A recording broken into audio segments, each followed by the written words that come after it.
রাব্বুল আলামিন বলেন, কুল ইন্নামা হাররামা রাব্বিয়াল ফাওয়াহিশা মা যাহারা মিনহা ওয়া মা বাতান। ও নবী, আপনি বলে দেন, আমার রব প্রকাশ্য অপ্রকাশ্য, স্পষ্ট কিংবা অস্পষ্ট, দৃশ্যমান কিংবা অদৃশ্যমান সব অশ্লীলতাকে হারাম করেছেন। সব ধরনের অশ্লীলতা হারাম, সব ধরনের। আল্লাহ তাআলা আমাদেরকে অশ্লীলতা থেকে বাঁচান, অশ্লীলতা থেকে তিনি আমাদেরকে হেফাজত করুক, পড়েন আমিন। এবার বলেন, আমাদের সমাজে অশ্লীলতা আছে না নাই?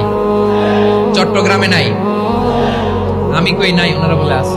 দেখছেন, আমি সামহাও বাঁচায় দেওয়ার ট্রাই করতেছি, আমি সামহাও বাঁচায় দেওয়ার ট্রাই করতেছি, ওনারা বলে আছে।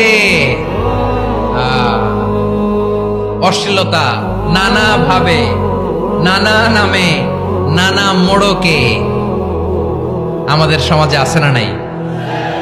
সংস্কৃতির নামে, ফ্যাশনের নামে, বিনোদনের নামে, উপন্যাসের নামে, কনসার্টের নামে অশ্লীলতা আছে না নাই? আপনি দেখেছেন কনসার্টগুলোর অবস্থা? এই যে আতিফ আসলাম যে আসছে আমাদের দেশে, তারপর কে কে আসছে, আমাদের তরুণ তরুণীরা, আমাদের যুবক যুবতীরা, আমাদের জেনজিরা, কি অবস্থা ওইখানে? হ্যাঁ, কি অবস্থা?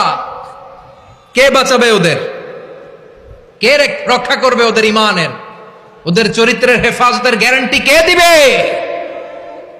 কনসার্টের নামে অশ্লীলতা আছে না নাই? ছেলে মেয়ে একে অপরকে জড়ায় ধরতেছে, একে অপরকে চুমু খাচ্ছে, প্রকাশ্যে দিবালোকে গণমানুষের